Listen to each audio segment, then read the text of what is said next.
A little boy stood up in the crowded courtroom and pointed his tiny finger directly at the police officer, his action sending shockwaves through the gallery.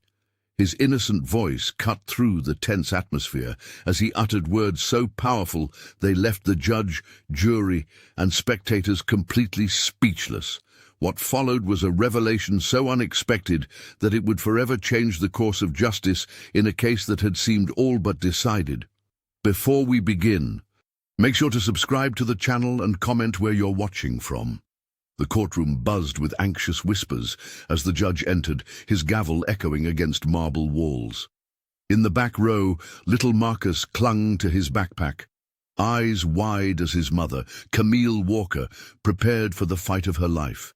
At just 7 years old, Marcus understood little of legal proceedings, but he recognized fear when he saw it etched across his mother's face. Her hands trembled slightly as she smoothed down her only decent dress, the one she saved for church and special occasions. Camille had been charged with assaulting an officer during a routine traffic stop, but everyone could sense there was more to the story. Her public defender looked hopelessly at the stack of evidence that seemed to have vanished into thin air. Officer James Brennan sat confidently at the prosecution table, his uniform pressed to perfection. His testimony already prepared, he occasionally glanced back at Camille with cold eyes that made Marcus shrink further into his seat. "Docket number 4738, State versus Walker," announced the clerk, her voice clinical and detached. The judge adjusted his glasses, scanning the paperwork before him with practiced indifference. For him, this was just another case in an endless parade of human misery that filed through his courtroom day after day. Marcus clutched his dinosaur-shaped eraser, a gift from his mother on his last birthday, and watched as she was called forward. Camille walked with dignity, despite the weight of accusation pressing down on her shoulders. Single mother, 2 jobs, no priors, none of that seemed to matter against the word of a decorated police officer. The courtroom lights cast harsh shadows across her face, highlighting the exhaustion of 3 sleepless nights spent worrying about what might happen to Marcus if she went to jail. "Your Honor," began the public defender, his voice lacking the conviction needed to sway a jury, "my client maintains her innocence and—" He was cut short by the prosecutor, a sharp-suited woman who seemed to relish interrupting him. Marcus didn't understand the legal terms flying back and forth, but he recognized the imbalance of power immediately. Something deep inside him stirred, a sense of injustice that even a child could recognize. Officer Thomas Riley, tall and stone-faced in his blue uniform, took the witness stand with the confidence of a man used to winning. His shoulders squared beneath the crisp fabric, badge gleaming under the fluorescent lights of the courtroom as he placed his hand on the Bible and swore to tell the truth. But something in his eyes, a certain hardness, a practiced calm, made Camille's stomach twist with dread as she sat beside her attorney. The prosecution had been methodical, almost mechanical, in their approach, parading witness after witness before the court, each one a fellow officer, each telling the same damning story with such practiced precision, it was as if they'd rehearsed together. "Officer Rodriguez, please tell the court what you witnessed that evening," the prosecutor had asked earlier, his voice carrying the weight of authority. The defendant was belligerent. "Sir," refused to comply with simple commands. Officer Riley had no choice but to restrain her using appropriate force. One by one, they came forward. Officer Martinez, Sergeant Wilson, Officer Brooks, each testimony building upon the last like bricks in a wall that was slowly enclosing Camille.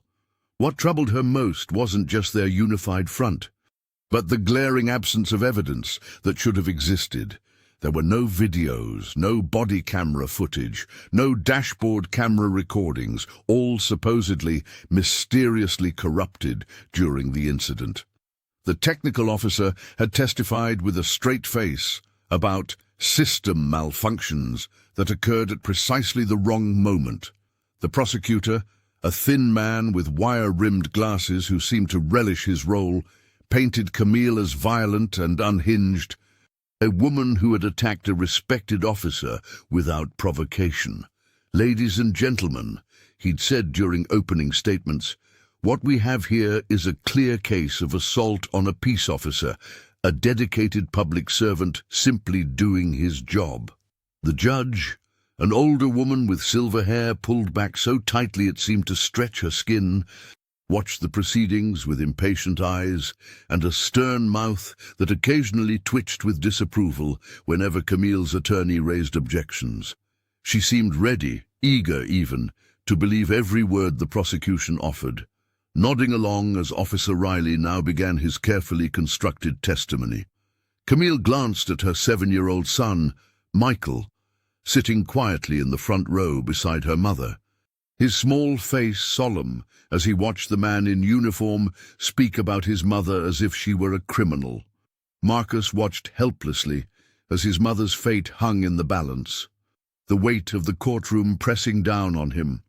At only 8 years old, he couldn't fully grasp the legal jargon being thrown around, but he understood enough to know his mum was in serious trouble. The prosecutor had painted her as negligent and irresponsible, words that didn't match the woman who tucked him in every night and worked 2 jobs to keep food on their table. He fidgeted with the button on his too-tight dress shirt, the one his grandmother had insisted he wear today. "Appearances matter in court," she'd whispered while straightening his collar that morning. Marcus remembered the night everything changed 3 weeks ago, the banging on their apartment door, his mother's panicked voice telling him to hide in the closet, and the cold hands of the police officers that eventually grabbed her. The memory made his stomach twist into knots. Officer Donovan, the lead arresting officer, was now testifying, his voice confident as he described finding illegal substances in their apartment. But something about his words didn't match what Marcus had seen that night. The officer claimed they'd found the drugs in his mother's nightstand, but Marcus knew that drawer only held her reading glasses and the novel she'd been struggling to finish between shifts. The silence in the courtroom grew unbearable as the judge asked if there were any other witnesses. Marcus felt a strange courage building inside him, the kind his mother always said he had whenever he stood up to playground bullies twice his size. Without thinking it through, trembling but determined, Marcus stood up from his seat and raised his small hand. The world seemed to stop as all eyes turned to the little boy in the 3rd row, his scuffed shoes barely touching the floor from the tall bench. "Young man," the judge said, peering over her glasses, "this is highly irregular." But something in Marcus's expression, a mixture of fear and fierce determination, made her pause. The court reporter's fingers hovered over her keyboard. Officer Donovan shifted uncomfortably in the witness stand, and Marcus's mother, her wrists bound in handcuffs, looked at her son with a mixture of surprise and terror, silently pleading with him to sit down. "Excuse me," Marcus said, his voice barely above a whisper but slicing through the courtroom's tension like a knife. The judge's eyes narrowed in surprise, while Camille's face drained of color. Everyone in the courtroom seemed to freeze at once, all eyes turning toward the small figure who had dared to interrupt such formal proceedings. Marcus stood there in his neatly pressed blue shirt, looking impossibly tiny against the towering wooden benches and stern-faced adults. The judge hesitated, then motioned for Marcus to approach. "Young man," he said, his voice gentler than it had been all morning, "this is highly unusual, but please come forward." The bailiff, a tall man with kind eyes, led Marcus to the witness stand, and suddenly a new kind of suspense filled the room. Marcus's sneakers barely made a sound on the polished floor as he walked, his shoulders squared with a determination that seemed beyond his years. Officer Reynolds watched with a mixture of confusion and concern as the boy climbed onto the witness chair, needing to sit on the very edge to reach the microphone. Marcus's grandmother dabbed at her eyes with a handkerchief, her hands trembling slightly. The prosecutor and defense attorney exchanged bewildered glances. neither having anticipated this development in their carefully constructed cases. "Please state your name for the record," the judge instructed, leaning forward slightly. "Marcus James Thompson," the boy replied, his voice stronger now, amplified by the microphone. "I'm 8 years old." "Marcus," the judge continued carefully, "do you understand where you are and what it means to tell the truth?" The boy nodded solemnly. "Yes, sir. My grandma says lying makes a hole in your heart that keeps getting bigger." A few nervous chuckles rippled through the courtroom, quickly silenced by the judge's raised hand. Camille shifted uncomfortably in her seat, her attorney whispering urgently in her ear. Officer Reynolds remained perfectly still, his expression unreadable as he watched the boy who had, just moments ago, been pointing directly at him. "And you have something you wish to tell this court?" the judge prompted, his tone carefully neutral, despite the unprecedented nature of the situation. Marcus took a deep breath, his small chest rising and falling. "Yes, sir," he said. "I need to tell everyone what really happened that day." Marcus's tiny feet dangled from the edge of the witness chair, not even reaching halfway to the floor. His small hands clutched the Bible he'd just sworn on, his knuckles white with tension. The courtroom, which had been filled with the low murmur of adult voices, fell into a hush as everyone watched the 6-year-old boy adjust himself in the oversized chair. Judge Harrington leaned forward, his weathered face softening slightly as he addressed the child. "Now, Marcus," the judge said gently, "I know this might be scary, but we just need you to tell us what you saw that day. Can you do that for us?" Marcus nodded solemnly, his eyes wide and serious beyond his years. The fluorescent lights overhead cast shadows across his face, highlighting the freckles scattered across his nose. He glanced nervously at his mother, who sat in the front row, her encouraging nod giving him the courage to continue. The prosecutor approached, asking simple questions about that afternoon at the playground. Marcus answered clearly, his voice small but steady. Then the moment came when he was asked about Officer Riley's testimony. The boy's gaze shifted to the police officer sitting at the defense table. Officer Riley, respected veteran of 15 years on the force, maintained a neutral expression, but his fingers tapped restlessly against the wooden table. Marcus looked straight at Officer Riley, their eyes locking across the courtroom. The boy took a shaky breath, his shoulders rising with the effort. What he said next sent a jolt through the room. "He's lying," Marcus declared, his voice suddenly stronger, more certain. "Oh, that's not what happened." A collective gasp rippled through the courtroom. Papers rustled as people shifted in their seats. The prosecutor froze mid-stride. Defense counsel jumped to his feet, objection ready on his lips. Judge Harrington's gavel remained suspended in midair, his own surprise evident. The air felt electric with disbelief. Officer Riley's face drained of color, his professional mask slipping for just a moment before he regained composure. Marcus's mother covered her mouth with her hand, eyes wide with shock. "What do you mean, son?" Judge Harrington asked, breaking the stunned silence. "Can you tell us what you saw?" Marcus nodded, unaware of the storm he'd just unleashed. The truth, as seen through a child's innocent eyes, was about to change everything. Marcus's small voice grew stronger as he continued his testimony. The prosecutor immediately shot to his feet, objection ready on his lips. But Judge Hernandez raised her hand firmly. "I want to hear what the boy has to say," she declared, her eyes never leaving Marcus's face. "Continue, young man." Marcus swallowed hard, his eyes darting briefly to his mother before returning to face the court. Officer Riley was really angry. "He yanked my mom out of the car so hard that she fell. She wasn't even doing anything wrong." His voice cracked slightly. "He called her a stupid woman and other bad words I'm not supposed to say." The courtroom remained utterly silent as Marcus described how Riley had forced his mother face down onto the asphalt, pressing his knee into her back while she cried out in pain. "Mom kept saying she couldn't breathe good, but he wouldn't listen," Marcus continued, tears welling in his eyes. She wasn't fighting or anything. Officer Riley's face had turned ashen, his eyes fixed on the table before him. "I was scared," Marcus admitted, wiping his nose with his sleeve. "So I grabbed Mom's phone from the cup holder. I wanted to record what was happening, like they tell you to do on TV." A murmur rippled through the gallery. Marcus's next words landed like stones in still water. "But Officer Riley saw me. He came over and grabbed the phone right out of my hands. He said, 'No evidence.' Oh, kid." And then he threw it down hard on the ground and stepped on it until it broke.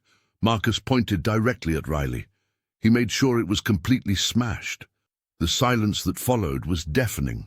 Several jurors openly stared at Officer Riley, whose attorney was frantically scribbling notes. Judge Hernandez's expression had hardened to granite as she studied the police officer's face. "Is there anything else you remember, Marcus?" asked Mrs. Bennett gently. "Yeah," Marcus nodded solemnly. "After he broke Mom's phone, he looked right at me and said, if I told anybody what happened, he'd come back and take me away from my mom forever." Before we begin, make sure to subscribe to the channel and comment where you're watching from. Marcus shifted uncomfortably in his seat as Camille's lawyer approached him. Until now, she had seemed defeated, overwhelmed by the mountain of evidence against her client. But something had changed. There was a new determination in her eyes, a spark that hadn't been there before. "Marcus," she said, her voice clear and steady. "What happened to the phone?" The courtroom fell silent. Marcus swallowed hard, his throat suddenly dry. He glanced at Riley, who sat stone-faced in the gallery, then back at the lawyer. "Officer Riley," he began, his voice barely audible. The judge leaned forward. "Could you speak up, please?" Marcus nodded and started again. "Officer Riley took the phone from my mom's hand after the accident. I saw him looking through it. And then—" He paused, the memory still vivid in his mind. He crushed it under his boot. Deliberately. Then he kicked it into the bushes by the side of the road.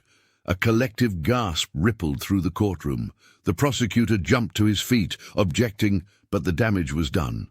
The jury members exchanged glances, their expressions shifting from certainty to doubt. "Your Honor," Camille's lawyer said, suddenly energized. "In light of this testimony, the defense requests an immediate forensic analysis of Mrs. Walker's cloud backup. Her phone may have been destroyed, but the data might still exist online." The judge, visibly shaken by Marcus's testimony, removed his glasses and pinched the bridge of his nose. "Given the serious nature of this allegation against a police officer, I'm granting the motion." Riley's face had turned ashen. He leaned over to whisper something to the prosecutor, who shook his head firmly. For the first time since her arrest, Camille's eyes held something other than despair. It wasn't quite relief, not yet, but a flicker of hope had ignited. She looked at Marcus and mouthed, "Thank you," tears welling in her eyes. Marcus felt a weight lift from his shoulders. He'd been carrying the truth for so long, afraid to speak out against a police officer, afraid of not being believed. But now the truth was out, and he could see it spreading through the courtroom like ripples in a pond, changing everything it touched. The judge called for a recess to arrange the forensic analysis. As people began to move about, Marcus caught Riley's eye. The officer's gaze was cold, calculating, but beneath it, Marcus could see something else: fear. The next 3 days felt like a blur to everyone involved in the case. Detective Parker barely slept, his eyes burning from reviewing evidence as forensic technicians worked around the clock. The courthouse buzzed with whispers of a breakthrough. When the call finally came, Parker's hand trembled as he answered his phone. "We've recovered it all," the tech specialist said, her voice betraying the gravity of what she'd witnessed. "Every second of that backup footage is intact." The following morning, the courtroom fell into a stunned silence as the recovered video played on the large monitor. There was Camille, backed against the kitchen counter, her hands raised defensively. "Please, Riley, the boy is watching." Her voice cracked with fear. Riley's face, contorted with rage, filled the screen as he advanced toward her. "I don't care who's watching. You think you can leave me? You think anyone would believe you over me?" His uniform, once a symbol of protection, now represented something sinister as he gestured threateningly.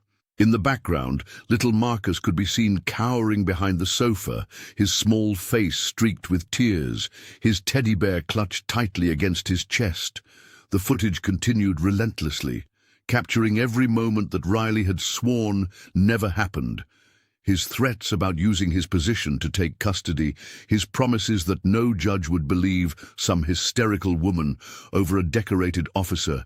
The courtroom collectively held its breath when Riley grabbed Camille's phone and smashed it against the wall, shouting that she had no evidence and no way out.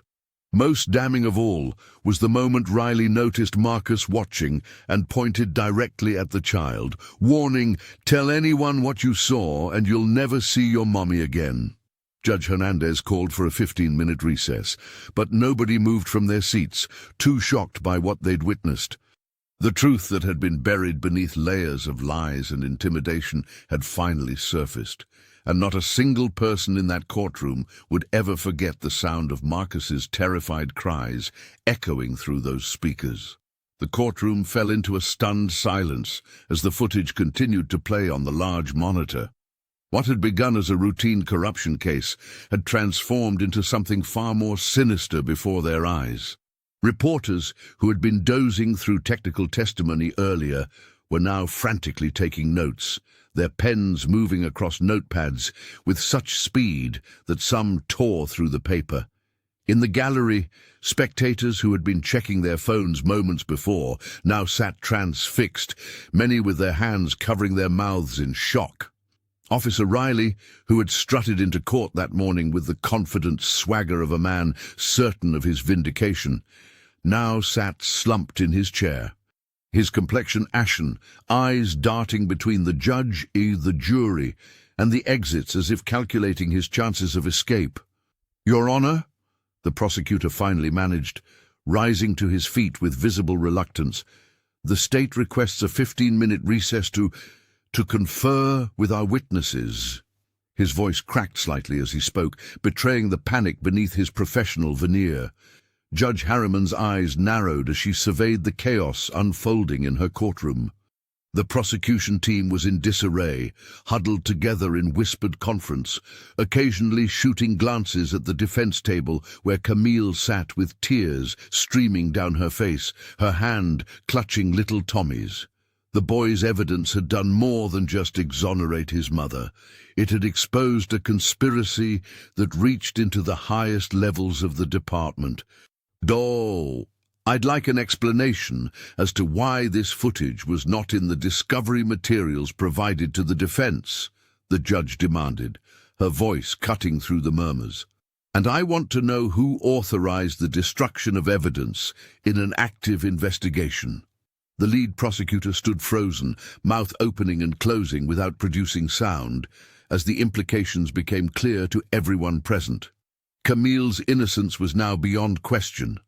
But this revelation had opened a Pandora's box that threatened careers, reputations, and the public's trust in the entire justice system. And as Officer Riley finally raised his eyes to meet the accusing stare of little Tommy across the courtroom, nobody present could have predicted the even more shocking revelation that was about to come. Jennifer Lee had been sitting quietly in the gallery throughout the proceedings, her police uniform neatly pressed, her posture rigid with tension.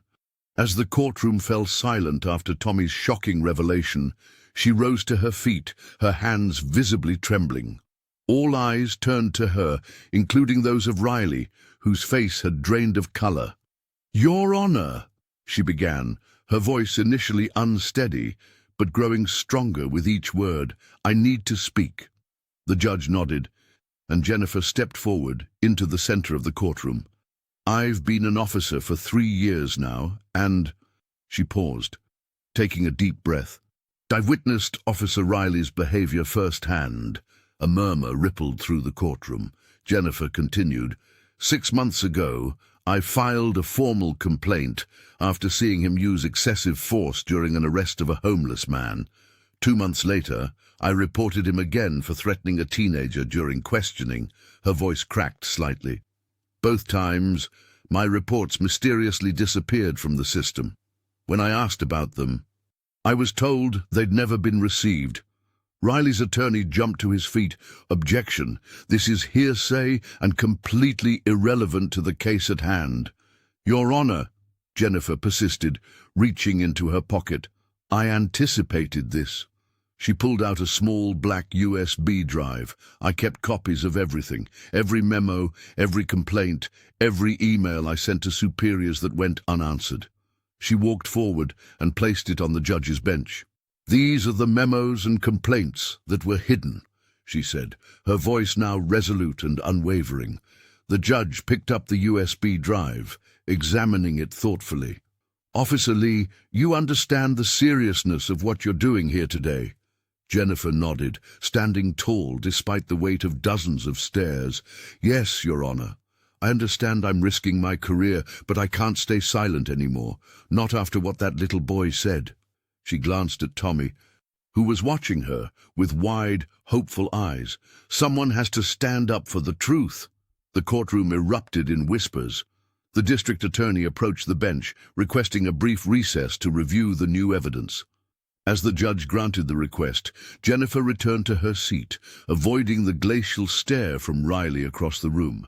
She caught Tommy's mother mouthing a silent, "Thank you," and for the first time that day, Jennifer felt certain she had made the right choice.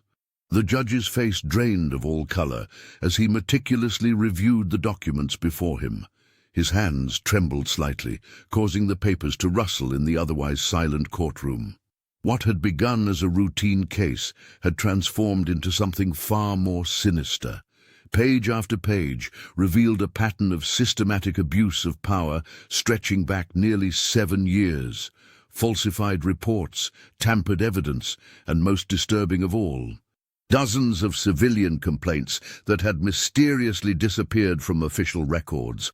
The judge removed his glasses and pinched the bridge of his nose, the weight of what he was reading visibly crushing his judicial composure. "In light of this extraordinary evidence," he finally spoke, his voice barely above a whisper, "all charges against Mrs. Camille Johnson are hereby dismissed." He slammed his gavel with unusual force, as if trying to physically punctuate the gravity of the moment. The courtroom exploded. Reporters who had been half dozing in the back rows suddenly scrambled for their phones. Camille collapsed into her attorney's arms, sobbing with relief. But beyond the immediate vicinity of their table, the atmosphere wasn't celebratory. It was volatile. Years of community mistrust had finally found validation, and the reaction was immediate and visceral. By nightfall, the story had spread throughout Oak Ridge like wildfire. Crowds gathered outside the police station, their chants echoing through downtown streets. Local news stations interrupted regular programming with breaking updates, social media timelines filled with outraged citizens sharing their own encounters with Officer Daniels and others on the force. The mayor called an emergency press conference, promising a thorough investigation, but his words rang hollow to a community that had heard such promises before. In her apartment, Camille sat in stunned silence, watching the coverage unfold on her television. What had begun as her personal nightmare had exposed a cancer that had been growing within the city's law enforcement for years. Her phone buzzed constantly with messages of support, interview requests, and even a few threatening texts from unknown numbers. Through it all, she couldn't stop thinking about little Tommy and his simple, devastating gesture in that courtroom. Sometimes, she thought, it takes a child's innocence to expose the darkest truths. Outside the courthouse, a crowd had gathered. What had started as a small group of concerned citizens had swelled into hundreds of protesters, their signs bobbing like buoys in a turbulent sea. "Justice for Marcus," they chanted, their voices rising in unison. "Hold them accountable. Some held candles despite the daylight, a symbolic gesture that had become associated with the case. Others wore T-shirts hastily printed with Marcus's face, and the words, "I am a witness," emblazoned beneath. News vans lined the street, their satellite dishes reaching toward the sky. Reporters stood with microphones, delivering updates to viewers across the nation. We're live outside the county courthouse, where 8-year-old Marcus Thompson has just testified against Officer James Riley in what's becoming one of the most watched cases of police misconduct this year, one reporter said into her camera. By evening, Marcus and his mother Camille had become household names. Their faces appeared on every major network, their story discussed on morning shows and late-night programs alike. Social media exploded with hashtags supporting them, celebrities weighing in and millions sharing their outrage. The mayor called an emergency press conference at City Hall. Standing before a forest of microphones, sweat beading on his forehead, he spoke carefully. "I want to assure our citizens that we are taking this matter with the utmost seriousness. I have ordered a full, independent investigation into not just this incident, but all use-of-force protocols within our police department." Behind closed doors, the police department was in chaos. Officer Riley had been suspended without pay, his badge and guns surrendered. The district attorney's office was already preparing criminal charges, assault, filing false reports, and civil rights violations were just the beginning. Riley's union representative had stopped returning his calls. Police Chief Donovan faced mounting pressure to resign. 3 city council members had publicly called for his removal, citing catastrophic leadership failures and a culture of impunity.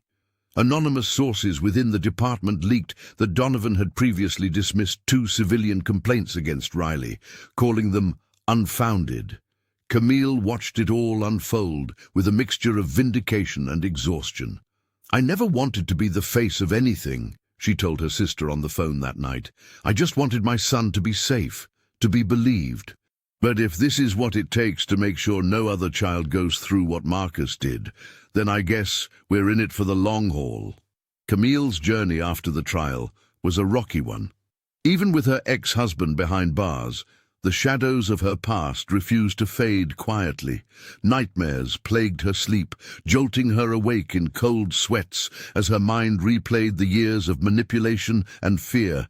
Simple things, a door slamming, a raised voice in public, could trigger waves of panic that left her frozen and struggling to breathe. Trust became a luxury she couldn't afford, her walls built high and reinforced with the cement of experience. Even well-meaning friends found themselves kept at arm's length, unable to breach the fortress she had constructed around her heart. "Some days, I don't recognize myself in the mirror anymore," she confided to her therapist during their twice-weekly sessions. "And I'm trying to remember who I was before all this happened." Meanwhile, Marcus underwent a transformation that nobody could have predicted. The once shy little boy who whispered answers in class and avoided eye contact had found his voice in the most unexpected way. News outlets wanted interviews, parent advocacy groups invited him to events. His school principal even asked him to speak at an assembly about bravery. "I didn't do anything special," Marcus would say, shuffling his feet awkwardly when praised. "I just told the truth." But his humility only endeared him more to people. Letters arrived from children across the country who had found courage in his story. One 8-year-old girl from Oregon wrote that she had finally told her teacher about problems at home after hearing about Marcus. A 10-year-old boy from Florida sent a hand-drawn picture of Marcus wearing a superhero cape. What touched Camille most was watching her son grow into his newfound confidence. He raised his hand more in class. He joined the school debate team. The nightmares that had once kept him calling for her in the night became less frequent. "Mom," he said one evening as they walked home from the park, the setting sun painting the sky in shades of orange and pink. "Do you think Officer Rivera would let me visit the police station sometime?" "I think I think maybe I want to be a police officer when I grow up. Camille had smiled, her throat tight with emotion. I think she'd love that, sweetheart. The road to healing wasn't straight or easy for either of them. But with each passing day, they took one more step forward, their shared strength becoming the foundation for their new beginning. The city council chambers were packed to capacity as the mayor announced sweeping reforms to the police department. What happened to Camille Johnson and her son should never happen to anyone in our city again, she declared, her voice carrying through speakers to the crowd that had spilled onto the steps outside. The changes were comprehensive. All police body cameras would now upload footage automatically to secure third-party servers beyond departmental control. An independent civilian oversight board with subpoena power would review complaints against officers. Most importantly, new protocols would protect child witnesses from intimidation and manipulation. Behind the scenes, Camille's attorney, Marcus Daniels, was preparing what local papers called the lawsuit of the decade. The 60-page filing detailed every instance of misconduct, the falsified police report, the coercion of witnesses, the deliberate withholding of exculpatory evidence, and the pattern of racial profiling that had made Camille a target from the beginning. "We're seeking $7 million in damages," Marcus explained to Camille in his office. "But more importantly, we're naming names. Every officer, every prosecutor who participated in this travesty will be held accountable." Detective Reynolds had been placed on administrative leave pending internal investigation. The district attorney's office was conducting its own review, with 2 assistant prosecutors already resigning. The police union had initially closed ranks, but was now distancing itself from the officers involved, calling them bad apples, who didn't represent the department's values. For Camille, the reforms and lawsuit were bittersweet victories. "I never wanted to be the face of police reform," she told Zion as they walked through the park one evening. "I just wanted to live my life in peace, raise you right." Zion nodded, kicking at leaves on the path. He seemed older somehow, more serious since the trial. "You know what my teacher said." Zion looked up at his mother. "She said, sometimes the bravest people are the ones who just tell the truth when everyone wants them to lie." Camille squeezed his hand. The lawsuit would take years. The reforms would face resistance. True justice was still a work in progress, but her son was safe. She was free, and for the first time in months, they could walk through their neighborhood without fear. Sometimes, she thought, that's where justice begins. Not in courtrooms or council chambers, but in the simple freedom to walk home together without looking over your shoulder. The backlash came swiftly and without mercy. Jennifer had expected some resistance from her fellow officers, but nothing prepared her for the cold shoulders in the precinct hallways. Overnight, she'd transformed from respected detective to department pariah. Her locker was vandalized with the word traitor scratched into the metal. The morning coffee runs that once included her order now happened without anyone asking if she wanted anything. "You're making a big mistake," her supervisor had warned in a closed-door meeting. "This isn't just about one case. You're threatening the whole brotherhood." The threats escalated beyond the workplace. One evening, Jennifer returned home to find a manila envelope on her doorstep. Inside were photos of her house taken from different angles, along with a handwritten note. "We know where you live. Back off." Her hands trembled as she called Camille. "They're trying to scare me," Jennifer admitted, her voice barely steady. "And it's working." Camille's response was immediate. "Come stay with us tonight. We'll figure this out together." That night, sitting at Camille's kitchen table with Tyler asleep in the next room, the 2 women formulated their strategy. They were unlikely allies, a black single mother and a white police officer, united by their shared determination to expose corruption. "I never thought I'd be working with a cop," Camille confessed, pouring them both another cup of tea. "After everything that's happened." Jennifer nodded. "And I never imagined I'd be testifying against my own. But some lines can't be crossed." They gathered evidence meticulously, Jennifer providing insider knowledge of departmental procedures, while Camille leveraged community connections to find additional witnesses. They documented every threat, every instance of intimidation, building a case that extended far beyond Tyler's initial testimony. "They think we're easy targets," Camille said one evening as they reviewed their notes. "A woman cop without backup and a single mom without resources." Jennifer smiled grimly. That's their first mistake. What the department hadn't counted on was the strength of two determined women protecting what mattered most, a child's future and the integrity of justice itself. Their alliance transcended backgrounds and barriers, forging something powerful in the crucible of adversity. Against a system designed to isolate and intimidate them into silence, they'd found strength in each other's resolve. Marcus was about to call it a night when he noticed an envelope that had been slipped under their apartment door. No name, no return address, just a plain white envelope that seemed to have appeared out of nowhere. With tired hands, he tore it open, expecting perhaps another bill or a flyer from a local business. What tumbled out instead made his heart skip a beat. Photographs, dozens of them, each one more damning than the last. There was Riley, clear as day, standing over a terrified woman clutching her children. Another showed him accepting an envelope from a man outside a foreclosed home. Yet another captured him making threatening gestures at an elderly couple on their front porch.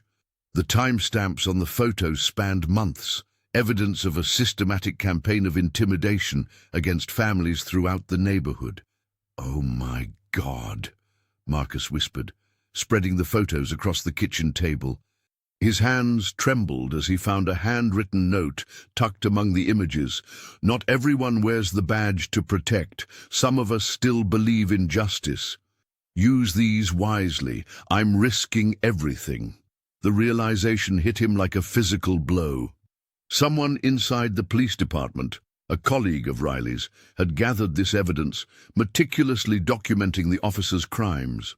This person, whoever they were, had put their career and possibly their safety on the line to make sure the truth came out. Marcus called Sarah immediately. "You need to see this," he said, his voice barely above a whisper.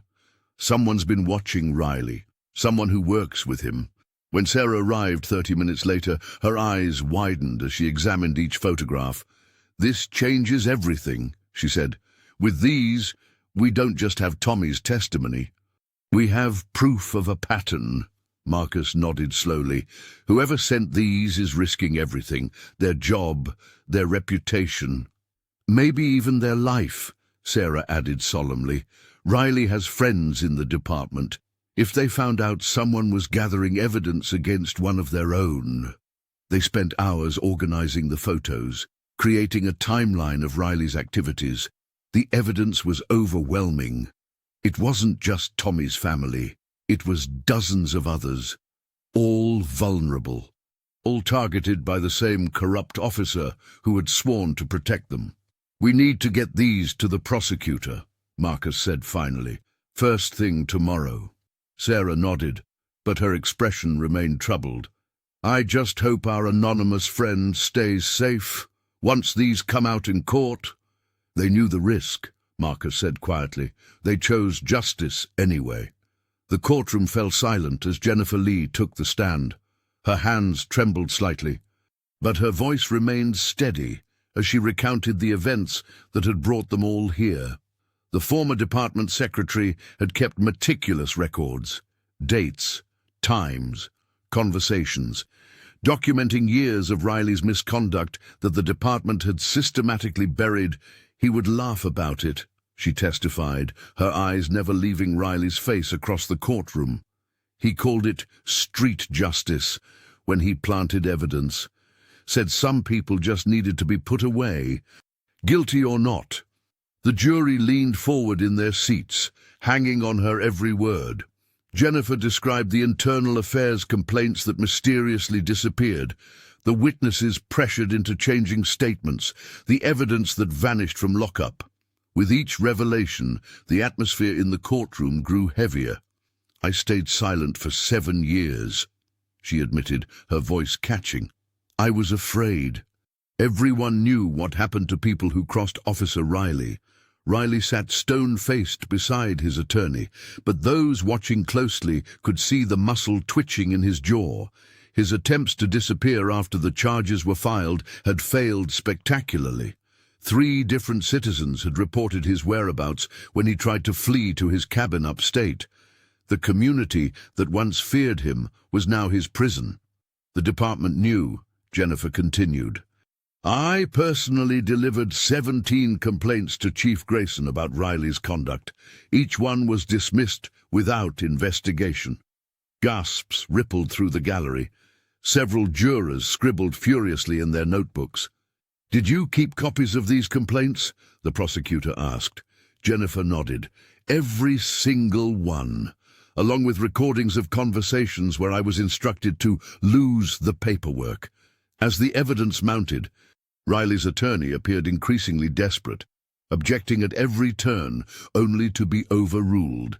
The case that had begun with a little boy's brave accusation had snowballed into an exposure of systemic corruption that had festered for years.